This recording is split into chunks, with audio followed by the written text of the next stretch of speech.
ವೀಕ್ಷಕರೇ ನಮಸ್ಕಾರ. ವಿಚಾರ ಏನಪ್ಪ ಅಂದರೆ 1991ನೇ ಇಸ್ವಿಲಿ ಶಾಂತಿ ಕ್ರಾಂತಿ ಸಿನಿಮಾ ಬಂದಿತ್ತು. 4 ಭಾಷೆಯಲ್ಲಿ ಬಂದಿತ್ತು ಅವಾಗ. ಈಗ ಯಾವುದೋ ಒಂದು ಪಿಕ್ಚರ್ ತೆಗೆದುಬಿಟ್ಟು ಪ್ಯಾನ್ ಇಂಡಿಯಾ ಅಂತವೆ. ಅವಾಗಲೇ ಇವರು ನಮ್ಮ ಕ್ರೇಜಿ ಸ್ಟಾರ್ ರವಿಚಂದ್ರನ್ ಅವರು 4 ಭಾಷೆ ಒಂದೇ ಸರಿ 4 ಭಾಷೆಯಲ್ಲಿ ಶೂಟಿಂಗ್ ಮಾಡಿ 4 ಭಾಷೆ ಸಿನಿಮಾ ಬಿಡುಗಡೆ ಮಾಡಿದರು. ಅದ್ಭುತವಾದ ಸಂಗೀತ, ಅದ್ಭುತವಾದ ಸಾಹಿತ್ಯ, ಅದ್ಭುತವಾದ ನಿರ್ದೇಶನ ಮಾಡಿ ಶಾಂತಿ ಕ್ರಾಂತಿ ಸಿನಿಮಾ ತೆಗೆದಿದ್ದರು. ನಮ್ಮ ಜನಗಳಿಗೆ ಅಂದರೆ 1991ನೇ ಇಸ್ವಿಲಿ ಅವಾಗೆಲ್ಲ ನಾವೆಲ್ಲ ಚಿಕ್ಕ ಹುಡುಗರು, 13 ವರ್ಷ ಅವಾಗ ನಮಗೆ 13 ವರ್ಷ. ನಮ್ಮ ಸ್ಕೂಲಿಂದ ಕರ್ಕೊಂಡು ಹೋಗಿದ್ರು ನೋಡೋಕ್ಕೆ ಆ ಸಿನಿಮಾನ. ಎಲ್ಲ ಸ್ಕೂಲ್ ಮಕ್ಕಳು ಜಾಸ್ತಿ ಇದ್ರಲ್ಲ ಆ ಪಿಕ್ಚರಲ್ಲಿ, ಅದರಿಂದ ಸ್ಕೂಲಿಂದ ಮಕ್ಕಳು ನೋಡೋಕ್ಕೆ ಎಲ್ಲ ಸ್ಕೂಲ್ ಮಕ್ಕಳನ್ನು ಒಂದು ದಿವಸ ಕರ್ಕೊಂಡು ಹೋಗಿದ್ರು. ಭಾಳ ಅದ್ಭುತವಾಗಿತ್ತು ಸಿನಿಮಾ. ನಮಗೆ ಅವಾಗೇನು ಅಷ್ಟೊಂದು ತಿಳುವಳಿಕೆ ಇರಲಿಲ್ಲ. ಸಿನಿಮಾ ಮಾತ್ರ ತುಂಬ ಚೆನ್ನಾಗಿತ್ತು ಅಂತೇಳಿ ನಾವು ಹೇಳ್ಕೊತಿದ್ವಿ. ಅದ್ಭುತವಾದ ಸಿನಿಮಾ, ಅದ್ಭುತವಾದ ಸಾಹಿತ್ಯ, ನಮ್ಮ ಸಂಗೀತ ಹಂಸಲೇಖ ಅವರು ಅದೇನು ಹೇಳಂಗೆ ಇಲ್ಲ, ಅದರಲ್ಲಿ 2 ಮಾತಿಲ್ಲ, ಅಷ್ಟು ಚೆನ್ನಾಗಿ ಮಾಡಿದರು. ಆದರೆ ಈಗ ಒಂದು ವಾರದಿಂದ ಶಾಂತಿ ಕ್ರಾಂತಿ ಮತ್ತೆ ರಿಲೀಸ್ ಮಾಡಬೇಕು ಅಂತೇಳಿ ಈ ಸಾಮಾಜಿಕ ಜಾಲತಾಣದಲ್ಲಿ, ಇನ್ಸ್ಟಾಗ್ರಾಮಲ್ಲಿ ಮತ್ತು ಕೆಲವರು ಯೂಟ್ಯೂಬಲ್ಲೆಲ್ಲ ಕೇಳ್ಕೊತಾ ಇದ್ದಾರೆ. ಆದರೆ ಅದನ್ನು ಈಗ ಸ್ವಲ್ಪ ಮಾಡೋಕ್ಕೆ ಕಷ್ಟ ಇದೆ. ಯಾಕಂದರೆ ನಮ್ಮ ಕನ್ನಡ ಚಿತ್ರರಂಗದಲ್ಲಿ ರವಿಚಂದ್ರನ್ ಅವರು ಭಾಳ ಅದ್ಭುತವಾದ ಸಿನಿಮಾಗಳನ್ನು ಕೊಟ್ಟಿದ್ದಾರೆ, ಮಾಡಿದ್ದಾರೆ. ಅಷ್ಟು ಸಿನಿಮಾಗಳನ್ನು ಅವರು ಸಿನಿಮಾಗೋಸ್ಕರ ದುಡ್ದಿದ್ದಾರೆ. ಅದೇನೋ ದೊಡ್ಡದಾಗಿ ಆಸ್ತಿ ಸಂಪಾದನೆ ಮಾಡೋಕ್ಕೆ ಇಲ್ಲ, ಹಣ ಸಂಪಾದನೆ ಮಾಡೋಕ್ಕೆ ಅವ್ರು ಸಿನಿಮಾಗಳು ಮಾಡಿಲ್ಲ. ಸಿನಿಮಾಗೋಸ್ಕರನೇ ದುಡಿದು ಸಿನಿಮಾಗೋಸ್ಕರನೇ ಬದುಕಿದ್ದಾರೆ ಅಂದರೆ ಅದು ನಮ್ಮ ಕ್ರೇಜಿ ಸ್ಟಾರ್ ರವಿಚಂದ್ರನ್ ಅವರು. ಈಗ 35 ವರ್ಷಗಳಾದ ಮೇಲೆ ಕೆಲವ್ರಿಗೆ ಅಂದರೆ ನಮ್ಮ ದೇಶ ಅದು ಯಾಕೋಸ್ಕರ ಹಿಂಗಿದೆಯಂದರೆ ನಿಧಾನಕ್ಕೆ ಬುದ್ಧಿ ಬರುತ್ತೆ ನಮ್ಮ ಜನಗಳಿಗೆ.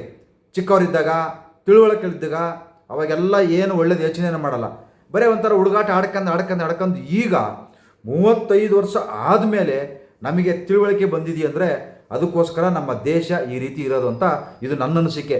ಬೇರೆಯವ್ರಿಗೆ ಗೊತ್ತಿಲ್ಲ ನಮಗೆ. ಯಾಕಂದರೆ ಈಗ ಆ ಸಿನಿಮಾ ಚೆನ್ನಾಗಿದೆ, ಅವಾಗ ಆಗಲಿಲ್ಲ.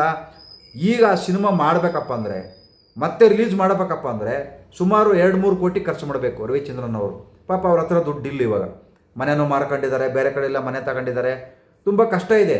ಯಾಕಂದರೆ ಆ 2-3 ಕೋಟಿ ಹಾಕಿ ಅವ್ರು ಮತ್ತೆ ರಿಲೀಸ್ ಮಾಡಬೇಕಪ್ಪ ಅಂದರೆ ಸುಮಾರು ಒಂದು 10 ಲಕ್ಷ ಜನ 200-200 ರೂಪಾಯಿ ಕೊಟ್ಟು ಆ ಸಿನಿಮಾ ನೋಡಬೇಕು.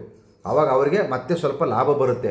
ಇಲ್ಲ ಅಂದರೆ ಈಗ ಅವಾಗೆಲ್ಲ ಟಿ ವಿಗಳಿರಲಿಲ್ಲ, ಮೊಬೈಲ್ ಇರಲಿಲ್ಲ, ಇದು ಯಾವುದು ಫೇಸ್ಬುಕ್ಕು, ಇನ್ಸ್ಟಾಗ್ರಾಮು ಇವು ಏನೇನೋ ಇದಾವಲ್ಲ, ಅವಾಗೆಲ್ಲ ಇರಲಿಲ್ಲ. ಆವಾಗಲೇ ಆ ಸಿನಿಮಾ ಅದು ನೋಡಲಿಲ್ಲ, ಅದನ್ನು ಫೇಲ್ ಮಾಡಿದರು. ಈಗ ಅಷ್ಟೊಂದು ಕಷ್ಟ ಬಿದ್ದು ಮತ್ತೆ 3-4 ಕೋಟಿ ಬಂಡವಾಳ ಹಾಕಿ ಮತ್ತೆ ತಿರ್ಗಾ ರಿಲೀಸ್ ಮಾಡಿದರೆ ಅದೇನೋ ಎಲ್ಲೆಲ್ಲೋ ಬಂದು ನೋಡೋಕ್ಕೆ ಕೂತ್ಕೊಂಡ್ಬಿಡ್ತಾರೆ. ಥಿಯೇಟ್ರಿಗೆ ಹೋಗಿ ನೋಡೋದು ಕಷ್ಟ ಇದೆ ಇವತ್ತಿನ ಸಿನಿಮಾಗಳನ್ನು. ಯಾಕಂದರೆ ಟಿಕೆಟು ಜಾಸ್ತಿ ಇದೆ, 200 ರೂಪಾಯಿ ಇದೆ, 250, 300, 400, 1000 ರೂಪಾಯಿ ಗಂಟಲೆ ಇದೆ. ಜನ ಯಾರು ಹೋಗ್ತಾರೆ ಅಷ್ಟೊಂದು ದುಡ್ಡು ಕೊಟ್ಟು? ಎಲ್ಲ ಮೊಬೈಲಲ್ಲಿ ನೋಡ್ತಾರೆ, ಟಿ ವಿಲಿ ನೋಡ್ತಾರೆ. ಆ ಸಿನಿಮಾ ಬೇಕಾದಷ್ಟು ಟಿ ವಿಲೂ ಬಂದಿದೆ, ಅದ್ಭುತವಾದ ಹಾಡುಗಳಿದ್ದಾವೆ. ಅದರಿಂದ ಸಿನಿಮಾ ನೋಡೋದು ಕಷ್ಟ. ಆ ಸಿನಿಮಾ ಬಿಡುಗಡೆ ಮಾಡೋಕೆ ಅಷ್ಟು ಬಂಡವಾಳ ಹಾಕಬೇಕು. ಅವತ್ತಿನ ಕಾಲಕ್ಕೆ ಸುಮಾರು 9 ಕೋಟಿ, ಅದು ಹೈಯೆಸ್ಟ್ ಅಂದರೆ ಭಯಾನಕ. ಅವಾಗ ದುಡ್ಡು ಹಾಕಕ್ಕೆ ಎದರೋರು. 9 ಕೋಟಿ ಖರ್ಚು ಮಾಡಿ ಆ ಸಿನಿಮಾನ ಮಾಡಿದ್ರು. ಈಗ ಅದು ಇವಾಗಾಗಿದ್ದರೆ ಒಂದು 100 ಕೋಟಿ ಆಗಿರೋದು. ಆ ಸಿನಿಮಾ ಈಗ ಮಾಡಿದರೆ ಒಂದು 100 ಕೋಟಿ 200 ಕೋಟಿ ಆಗಿರೋದು. ಅಷ್ಟು ಅದ್ಭುತವಾದ ಬಂಡವಾಳ ಹಾಕಿ ಅವತ್ತೇ ಫ್ಯಾನ್ ಇಂಡಿಯಾ ಥರ ಮಾಡಿದರು. ಈಗ ಯಾವುದ್ಯಾವುದೋ ಒಂದು ಪಿಕ್ಚರ್ ಮಾಡ್ಕೊಂಬಿಟ್ಟು ಇವಾಗ ಎಲ್ಲರೂ ಫ್ಯಾನ್ ಇಂಡಿಯಾ ಅಂತ ಮಾಡ್ಕೊಂಡು ಕೂತ್ಕೊಂಡಿದ್ದಾರೆ. ನಮ್ಮ fan India crazy star Ravichandran ಅವರು ಮಾಡಿದ್ದಾರೆ, ಡಾಕ್ಟರ್ ರಾಜ್ಕುಮಾರ್ ಅವರು ಮಾಡಿದ್ದಾರೆ, ವಿಷ್ಣುವರ್ಧನ್ ಅವರು ಮಾಡಿದ್ದಾರೆ, ಅಂಬರೀಷ್ ಅಣ್ಣವರು ಮಾಡಿದ್ದಾರೆ.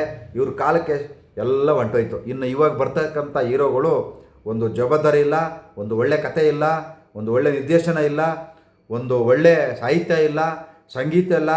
ಎಲ್ಲ ಯುವ ಪೀಳಿಗೆ ಇವಾಗಿನ್ನ ಅದೇನೋ ಹೇಳ್ತಾರಪ್ಪ ಅವೆಲ್ಲ. ನಾವು ಹುಡುಗರಿಂದನೇ ದೊಡ್ಡರಾಗಿರೋದು. ಏನಿವಾಗ ಹುಡ್ತಿರ್ಲಿಕ್ಕೇ ಎಲ್ಲರೂ ದೊಡ್ಡರಾಗ್ಬಿಡ್ತಾರಾ? ಇವಾಗಿನ ಜನ್ರೇಷನ್ನು ಯಾಕೆ ನಮ್ಮ ಜನ್ರೇಷನ್ ಬೇರೆ. ನಾವು ಕೂಡ ಹುಟ್ಟಿದಾಗಲಿಂದ ಹೇಳೋದು ಇವತ್ತಿನವರೆಗೂ 48 ವರ್ಷಪ್ಪ. ಇವಾಗಿನವ್ರು ಏನು ಬೇರೆ ಏನು ಕೇಳ್ತಿದ್ರ? ನಮಗೆ ಅದು ಬೇಕು ಇದು ಬೇಕು ಅಂತಂದೇಳಿ ಕೇಳಿದ್ರಾ?